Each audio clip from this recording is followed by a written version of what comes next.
हिंदू और मुसलमान इत्तेहाद की बात करी, कभी नफरतें अपने दिल में नहीं पाली। उस इब्राहिम अंसारी की विरासत को हमको जिंदा रखना है।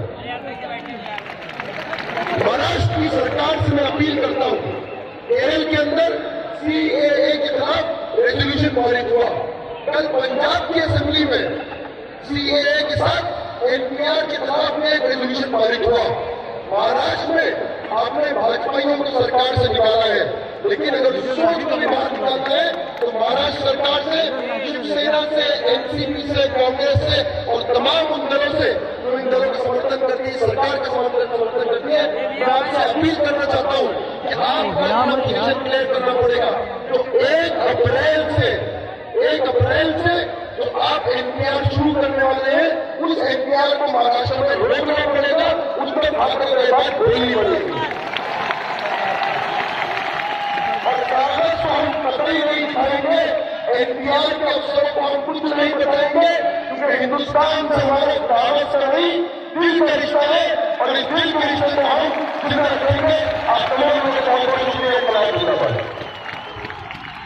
नारा लगाइए खालिद भाई, खालिद भाई, खालिद भाई एक बार नारा,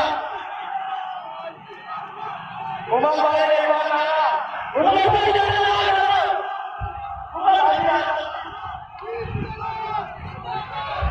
और स्पीकर से वो खत्म करने में छुपा भाई एक बार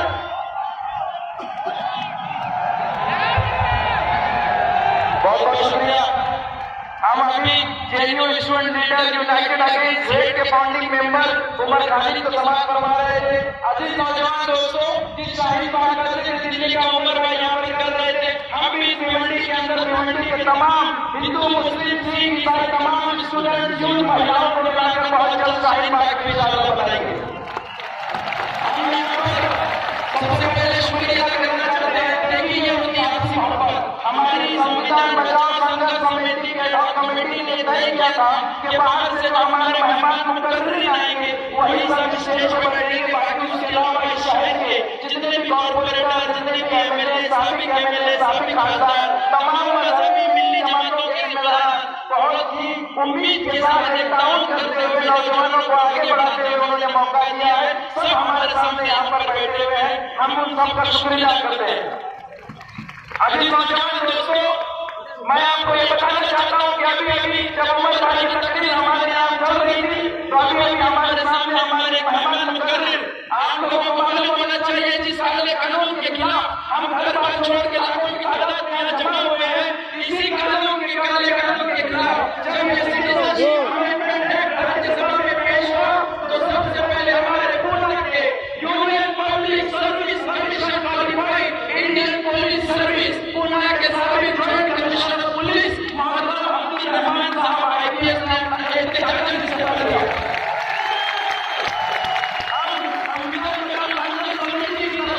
हम IPS ऑफिसर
तो मुझे ये बताइए, शिया, रोहिंग्या, अहमदिया, ये लोग किधर जाए? आपके मुताबिक ये वहां पे मुस्लिम है मेजॉरिटी में, वहां के मुताबिक ये नापसंद है कोई जवाब? सरकार ये नहीं समझती कि हम सीएए के खिलाफ नहीं, उसके एंटी कॉन्स्टिट्यूशनल वाले के खिलाफ है। जिस स्कूलों में मैं गई हूँ वहाँ मैंने रोज सैंपल पढ़ा है, उसकी पहली 2 महीने में आपको हिंदी में सुना दूँ। हम भारत के लोग, भारत को एक संपूर्ण प्रभुत्व संपन्न समाजवादी धर्मनिरपेक्ष लोकतांत्रिक गणराज्य बनाने के लिए पता नहीं है कौन सी स्कूल से पढ़ाई की है, वो स्कूल गए हैं या इन्होंने संविधान नहीं पढ़ा है, तो ये बेसिक चीज नहीं समझ पाते। फिर आप इससे आप क्या करोगे? इससे आप घुसपैठियों को, इलीगल इमिग्रेंट को बाहर निकाल के फेंकोगे, डिटेंशन कैंप में डालोगे। चलिए बोले ना, निकालना चाहिए, बिल्कुल निकालना चाहिए। आपकी सरकार के वोट के हिसाब से 3% लोग घुसपैठे हैं, तो उन 3% लोगों के लिए आप 97 हिंदुस्तानी लोगों को क्यों हैरान कर रहे हो? कागज दिखाओ, बर्थ सर्टिफिकेट दिखाओ, एंट्री दिखाओ, और नहीं दिखा सकते तो डिटेंशन कैंप में जाओ। आप कहते हो डिटेंशन कैंप नहीं, तो आपने असम में 19 लाख लोगों को किधर डाला? 15 लाख हिंदू, 4 लाख मुसलमान डिटेंशन कैंप में गए।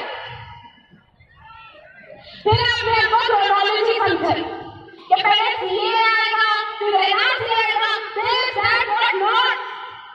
फिर आप समझदार नहीं, क्रोनोलॉजी का भूल जाते। फिर आपने लाया नया मसला सोच के हम एनपीआर लाएंगे। अकॉर्डिंग टू यू एनपीआर क्या है? ये पॉपुलेशन का रजिस्टर है ना, हमको बायोमेट्रिक्स की जरूरत नहीं है, हमको दस्तावेज दिखाने की जरूरत नहीं। तो मुझे ये बता दीजिए एनपीआर लाने की जरूरत क्या है? दिखा हंस रहा है साला रजिस्टर ही करना है ना, तो जाने जाने ना सेंसस हर 10 साल में होता है। क्यों लाना है एनपीआर आपको? एनपीआर आपको इसलिए लाना है क्योंकि ये एनआरसी की ओर आपका पहला कदम है।